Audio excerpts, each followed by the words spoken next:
السلام عليكم ورحمة الله تعالى وبركاته. مرحبا بكم في هذا التحدي اللي إن شاء الله راني دايرو اليوم على أساس باش نقرا هذا الكتاب، كتاب ديال ماريا مونتيسوري بعنوان الطفل لونفون.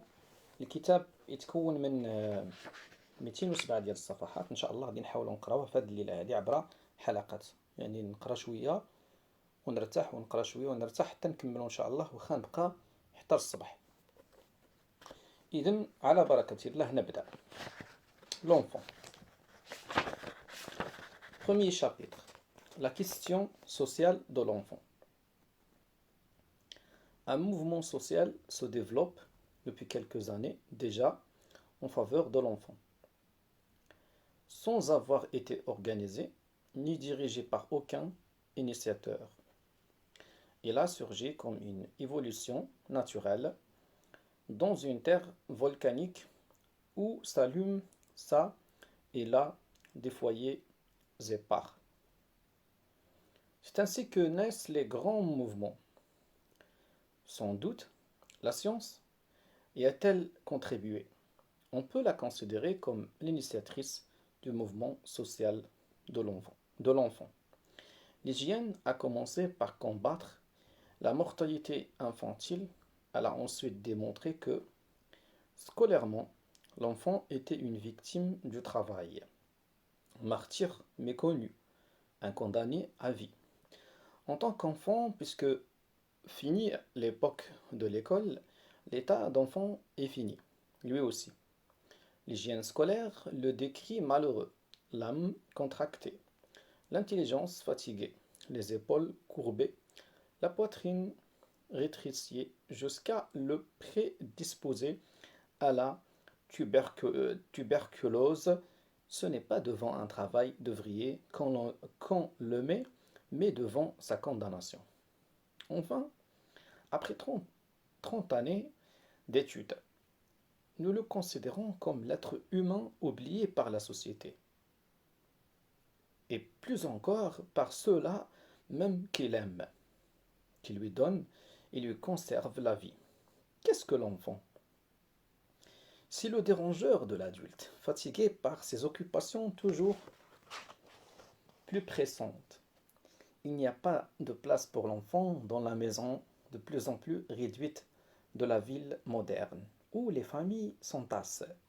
Il n'y a pas de place pour lui dans les rues parce que les véhicules se multiplient et que les trottoirs sont encombrés de gens pressés. Les adultes n'ont pas le temps de s'occuper de lui. Quand la besogne est urgente, la besogne est urgente, le père et la mère vont tous les deux au travail. Et quand il n'y a pas de travail, la misère opprime l'enfant et l'entraîne avec les adultes. Mais, même dans les conditions les meilleures, l'enfant est relégué à la nurserie avec des étrangers payés. Et il ne lui est pas permis d'entrer dans la partie de la maison réservée à ceux qui lui ont donné la vie. Il n'y a pas un refuge où l'enfant puisse sentir que son âme sera comprise, où son activité pourra s'exercer. Il faut qu'il reste tranquille, qu'il se taise, qu'il ne touche à rien parce que rien n'est à lui.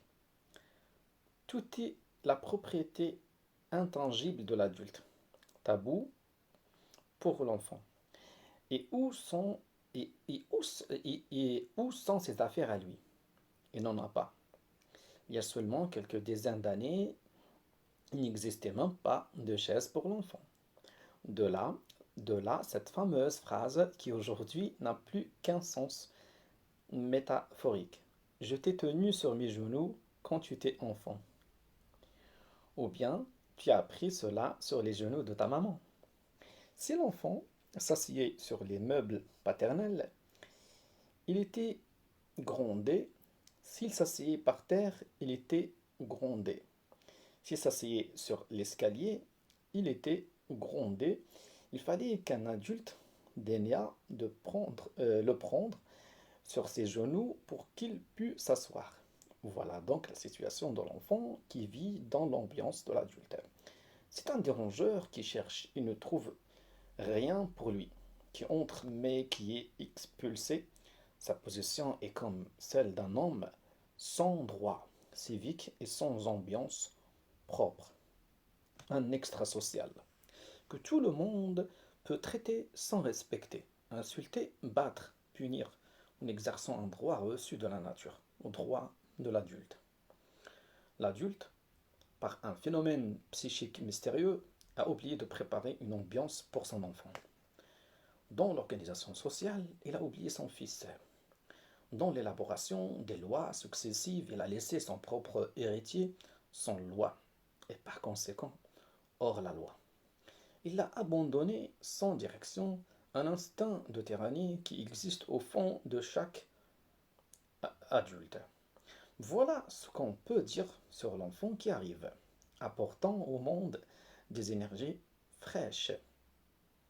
Elle devrait pourtant être le souffle purificateur qui, de génération en génération, chasse les gaz asphyxiants accumulés durant une vie humaine d'erreur. Mais, brusquement, l'oubli vient d'apparaître. Il est perçu par cette société, il est perçu par cette société restée aveugle et insensible pendant des siècles, sans doute depuis l'origine de l'espèce humaine. L'hygiène est accourue comme on accourt à l'encontre d'un désastre, d'un cataclysme qui a déjà fait d'innombrables victimes. Elle a lutté contre la mortalité infantile dans la première année de l'enfance. Les morts étaient si nombreux que l'on pouvait traiter ceux qui étaient restés de survivants comme des êtres ayant échappé à un carnage universel. Quand l'hygiène eut pénétré dans le peuple et qu'elle fut diffusée en tant qu'élément vital, elle réussit à donner à la vie de l'enfant un aspect nouveau. Cela depuis le début de ce XXe siècle. Les écoles se sont transformées de telle façon que celles qui datent seulement d'une dizaine d'années semblent vieilles d'un siècle.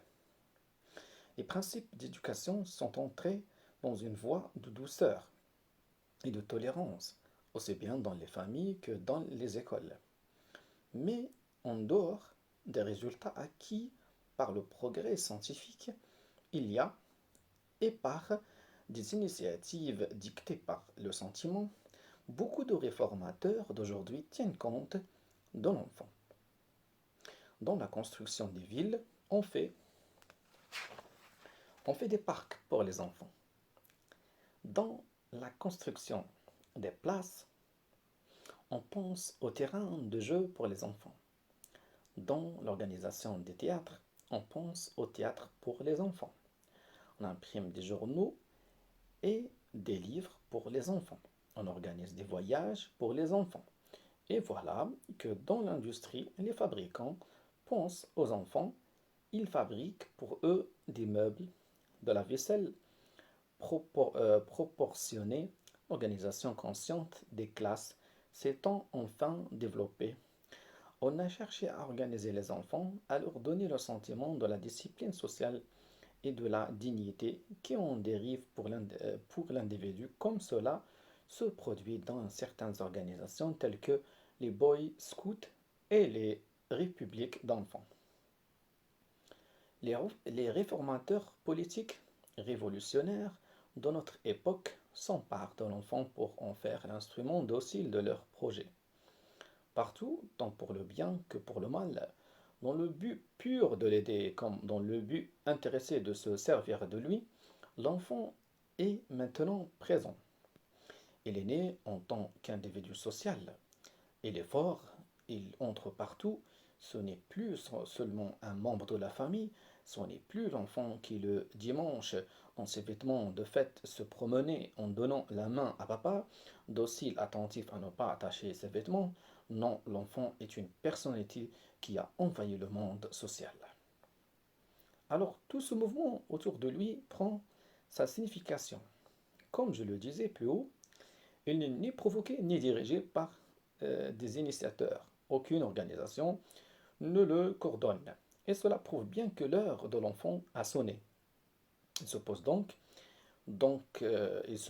il se pose donc dans toute sa puissance une question sociale considérable, la question sociale de l'enfant. Il faut se rendre compte de la portée d'un mouvement social en faveur de l'enfant. Il a une importance immense pour la société, pour la civilisation et pour l'humanité entière. Toutes les œuvres éparses qui se sont créées sans lien entre elles sont bien l'indice qu'elles n'ont pas une importance constructive. Elles sont seulement la preuve qu'une poussée réelle et universelle est en route qui représente une grande réforme sociale tout autour de nous. Oui, cette réforme est grande. Elle annonce des temps nouveaux, une ère nouvelle de la civilisation. Nous sommes les derniers survivants d'une époque maintenant révolue dans laquelle les hommes ne s'occupaient que de se construire une ambiance commode et facile pour eux-mêmes, une ambiance pour l'humanité adulte. Nous sommes maintenant au seuil d'une autre époque, celle dans laquelle il faudra travailler pour deux humanités, l'humanité de l'adulte et l'humanité de l'enfant. Et nous allons vers une civilisation qui aura deux ambiances sociales à préparer, deux mondes différents, le monde de l'adulte et le monde de l'enfant. Le travail qui nous attend n'est pas l'organisation froide et extérieure des mouvements sociaux déjà engagés. Il ne s'agit pas de fournir une coordination aux diverses prévoyances sociales publiques et privées en faveur des enfants, pour les organiser ensemble. Nous serions alors des adultes s'organisant pour aider un objet extérieur, l'enfant. La question sociale de l'enfant pénètre, bien au contraire, avec ses racines dans la vie intérieure. Elle se répand sur nous, adultes, pour secouer notre conscience, pour nous rénover. L'enfant n'est pas un être étranger que l'adulte peut ne considérer que de l'extérieur, avec des critères objectifs. L'enfant est la partie la plus importante de la vie de l'adulte. Il est le constructeur de l'adulte. Le bien ou le mal de l'homme mûr a des liens d'étroite dépendance avec la vie de l'enfant qui est à son origine. C'est sûr, l'enfant que tomberont et se sculpteront toutes nos erreurs, et c'est lui qui en portera les fruits indélébiles. Nous serons morts, mais nos enfants subiront les conséquences du mal qui aura pour toujours déformé leur âme. Le cycle est continué. On ne peut pas le rompre. Toucher à l'enfant, c'est toucher au point le plus sensible d'un tout qui a des racines dans le passé le plus lointain et qui se dirige vers l'infini de l'avenir. Toucher à l'enfant, c'est toucher au point délicat et vital où tout peut encore se décider, où tout peut encore se rénover, où tout est ardent de vie, où sont enfermés les secrets de l'âme, parce que c'est là que s'élabore la création de l'homme. Travailler consciemment pour l'enfant est aller jusqu'au bout dans l'intention prodigieuse de le sauver et qui vaudrait à conquérir le secret de l'humanité comme furent conquis déjà tant de secrets de la nature extérieure. La question sociale de l'enfant est comme une petite plante neuve qui sort à peine de la surface et qui nous attire par sa fraîcheur. Mais si nous voulons cueillir cette petite plante, nous lui découvrons de dures racines, des racines qui ne s'arrachent pas. Il nous faut creuser la terre, aller toujours plus profondément pour apercevoir que les racines s'enfoncent dans toutes les directions, s'étendent comme un labyrinthe. Celui qui serait capable de tirer cette plante aurait à remuer toute la terre. Ces racines sont le symbole du subconscient dans l'histoire de l'humanité. Il faut remuer des choses statiques restées dans l'esprit de l'homme et qui l'ont rendu incapable de comprendre l'enfant et d'acquérir la connaissance intuitive de son âme. L'impressionnante cécité de l'adulte Son insensibilité envers ses fils, les fruits de sa propre vie, ont certainement des racines profondes qui se sont étendues à travers les générations. Et l'adulte qui aime l'enfant, mais qui le méprise inconsciemment, provoque chez lui une souffrance secrète qui est le miroir de nos erreurs, un avertissement pour notre comportement. Tout cela relève un conflit universel, resté inconscient, entre adultes et enfants. La question sociale de l'enfant nous fait pénétrer dans les lois de la formation de l'homme et nous aide à nous créer une conscience neuve et par conséquent à donner une nouvelle orientation à notre vie sociale. Là, c'était le chapitre 1. Nouveau chapitre, le nouveau-né. Le nouveau-né. On m'a parlé d'un homme qui vivait dans l'obscurité la plus profonde, ses yeux comme du fond d'un abîme n'avaient jamais vu la plus légère clarté. On m'a dit qu'un homme vivait dans le silence, jamais le bruit le plus imperceptible n'avait atteint son oreille. J'entendis parler d'un homme qui vivait immergé dans l'eau, une eau d'une étrange tiédeur, et qui brusquement sortit à l'air dans les glaces. Il déploya ses poumons qui n'avaient jamais respiré. Les supplices de Tantale seraient minces en comparaison. Mais il sortit victorieux. L'air détendit d'un trait ses poumons repliés depuis toujours. Et alors l'homme cria. Et l'on entendit sur la terre une voix tremblante que jamais on n'avait entendue sortant d'une gorge qui n'avait jamais vibré. C'était l'homme qui sortait du repos, qui pourrait imaginer ce qui est le repos absolu, le repos de celui qui n'a même pas le mal de manger, parce que d'autres mangent pour lui, qui vit dans l'abandon de toutes ses fibres, parce que d'autres tissus vivants fabriquent la chaleur nécessaire à sa vie. Ces tissus les plus intimes n'ont pas à travailler pour le défendre des poisons et des bacilles, parce que d'autres tissus font ce travail pour lui. Et l'oxygène lui est donné sans qu'il respire, par un privilège unique. Seul son cœur a travaillé. Avant même de venir au monde, son cœur a battu 2 fois plus vite que tout autre cœur. Et je compris que celui-là, c'était le cœur d'un homme. Et maintenant, le voilà qui s'avance, qui assume tous les travaux, blessés par la lumière et par le bruit, fatigué jusque dans les fibres les plus intimes de son être, poussant le grand cri. Pourquoi m'as-tu abandonné? L'enfant qui naît n'entre pas dans une ambiance naturelle. Il entre dans la civilisation où se développe la vie des hommes. C'est une ambiance fabriquée en marche dans la nature, dans la fièvre de faciliter la vie de l'homme et de son adaptation.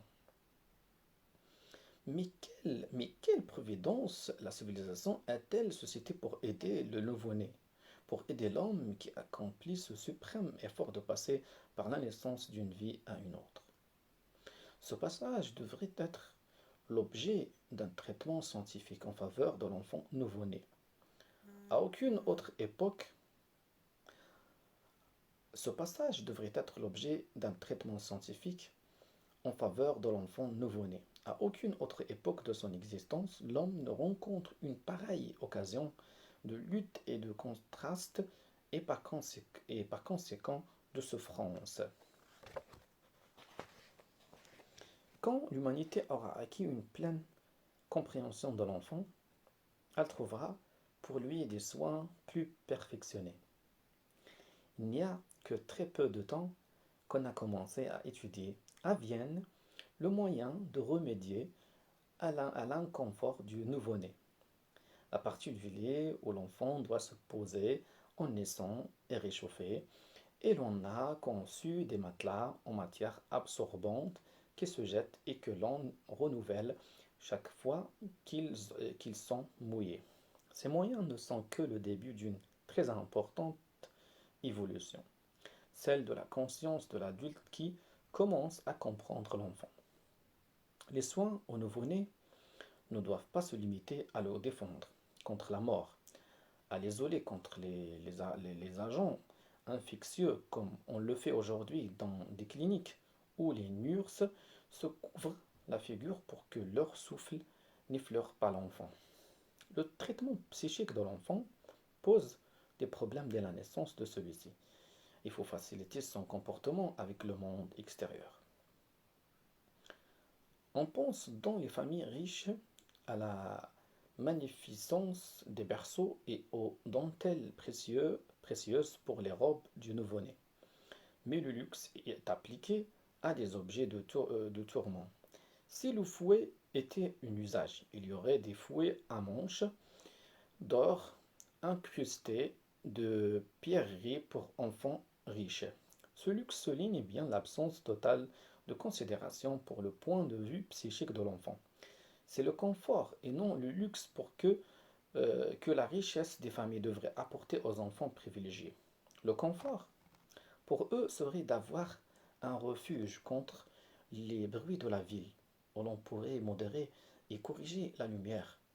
La température chaude et régulière qu'on sait obtenir depuis longtemps déjà dans les salles d'opération devrait être celle où vit l'enfant nu. Un autre problème est celui qui se pose pour transporter l'enfant nu en réduisant au minimum la nécessité de le toucher avec les mains. L'enfant devrait être pris et soutenu au moyen d'une espèce de hamac enfilé, délicatement rembourré, qui soutiendrait le corps de l'enfant dans une position analogue à sa position prénatale. Ces soutiens devraient être maniés qu'avec délicatesse par des mains minutieusement préparées. Le déplacement horizontal réclame une habileté particulière. Il y a une technique spéciale pour soulever le malade et le transporter horizontalement et doucement. Personne ne transporte un malade verticalement. On le déplace au moyen d'un soutien souple, délicatement glissé sous son corps afin que sa position ne soit pas altérée. Or, le nouveau-né est une infirme, est un infirme, est un infirme. Comme la mère, il a traversé un péril de mort. La joie que l'on a à le voir vivant vient du soulagement que l'on éprouve après qu'il a couru un tel danger. Il arrive que l'enfant demeure à moitié étranglé et qu'il ne revive qu'à l'aide de la respiration artificielle. Quelquefois, sa tête est déformée par un hématome. On doit donc vraiment le considérer comme un malade. On ne peut pourtant pas l'assimiler à un malade adulte. Ses besoins ne sont pas ceux d'un infirme, mais de quelqu'un qui fait un inconcevable effort d'adaptation, accompagné des premières impressions psychiques d'un être qui vient du néant, mais qui est sensible. J'ai vu un nouveau-né qui, à peine sauvé de l'asphyxie, fut plongé dans une baignoire posée par terre. Et tandis qu'on le baissait rapidement pour l'immerger, il ferma les yeux. Il ferma les yeux et tressaillait en étendant les bras et les jambes, comme quelqu'un qui se sent choir. Et ce fut sa première expérience de la peur. En faisant un parallèle entre les soins donnés à l'enfant et ceux donnés à la mère, on se rend plus clairement compte de l'erreur commise. La mère est laissée immobile tandis que le nouveau-né est transporté loin d'elle pour que sa présence ne la dérange pas. On ne le ramène auprès d'elle qu'aux heures où elle doit le nourrir. On passe à l'enfant. Pour ses allées et venues, de belles robes, des ornements de rubans et de dentelles. Cela correspond à ce que serait aussitôt après la naissance du bébé l'obligation pour la mère de se lever, de s'habiller élégamment, comme pour une réception. On transporte le nouveau-né pour le plonger dans son bain et pour le frotter et le poudrer, comme on ferait pour un enfant plus grand. Et c'est comme si la mère se levait et marchait jusqu'à la salle de bain pour procéder à une minutieuse toilette, en parlant à sa femme de chambre, à son coiffeur, etc. L'enfant est apporté à la mère pour ses repas, secoué par les mouvements de ceux qui le portent dans leurs bras, et cela correspond à ce que serait pour la mère l'obligation de montrer en auto pour aller dîner dans un grand hôtel exposé à subir les secousses de l'auto passant sur une route mal pavée.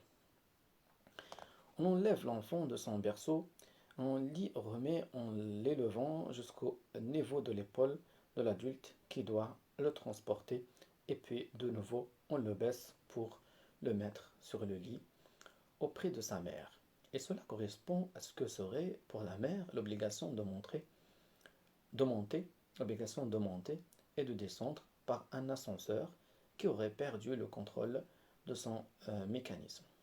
Personne n'oserait demander à la mère de sortir de chez elle 2 ou 3 jours après la naissance de l'enfant pour assister au baptême, à l'église.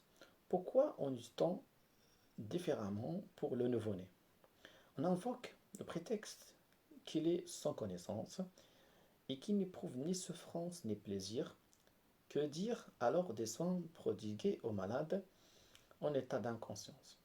C'est le besoin de secours et non pas de la conscience de ce besoin qui réclame l'attention de la science et du sentiment. Non, aucune justification n'est possible. Il y a dans l'histoire de la civilisation une lacune. Il existe à la première époque de la vie une page blanche sur laquelle personne n'a encore rien écrit, parce que personne n'a scruté les premiers besoins de l'homme.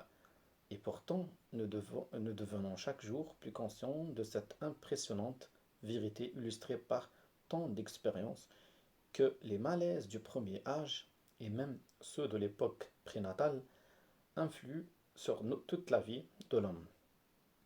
La vie de l'embryon et la vie de l'enfant contiennent, tout le monde le reconnaît aujourd'hui, le salut de l'adulte, le salut de la race. Alors pourquoi ne considère-t-on pas la naissance comme la crise de l'existence la plus difficile à surmonter? L'embryon a grandi dans un lieu où il était à l'abri de toute heure, de toute variation de température, dans un liquide moelleux et uniforme créé spécialement pour son repos, où ne l'a jamais atteint le moindre rayon de lumière, le plus léger bruit. Le voilà qui change d'ambiance pour venir brusquement à l'air, sans passer par les successives transformations du tétard qui devient grenouille. Il arrive dans l'ambiance de l'homme adulte, avec ses yeux délicats qui n'ont jamais vu le jour, avec ses oreilles épargnées jusqu'alors par le bruit, son corps qui n'a jamais subi aucune heure, est exposé maintenant aux contacts brutaux, maniés par les mains sans âme de l'adulte qui oublie sa délicatesse digne de vénération. Le contraste entre ces deux ambiances de vie n'est pas la seule souffrance qu'il trouve en naissant. Il faut que lui, qui s'est toujours reposé, supporte tout à coup le travail fatigant de naître par ses propres moyens. Son corps a été serré comme dans une machine fatale qui l'a comprimé jusqu'à lui rompre les os. Il nous arrive, accablé par le contraste entre un repos absolu et l'inconcevable effort qu'il a dû fournir pour naître. Il est comme un pèlerin qui arrive de pays lointains. Or, nous ne le comprenons pas. Pourquoi nous? Il n'est pas un homme. Quand il arrive dans notre monde, nous ne savons pas le recevoir. Et pourtant, le monde que nous avons créé, lui est destiné. C'est lui qui doit le continuer et le faire avancer vers un progrès supérieur au nôtre. Il vint au monde, et le monde fut fait pour lui. Mais le monde ne le reconnut pas. Il vint à sa propre maison, et les siens ne le reçurent pas.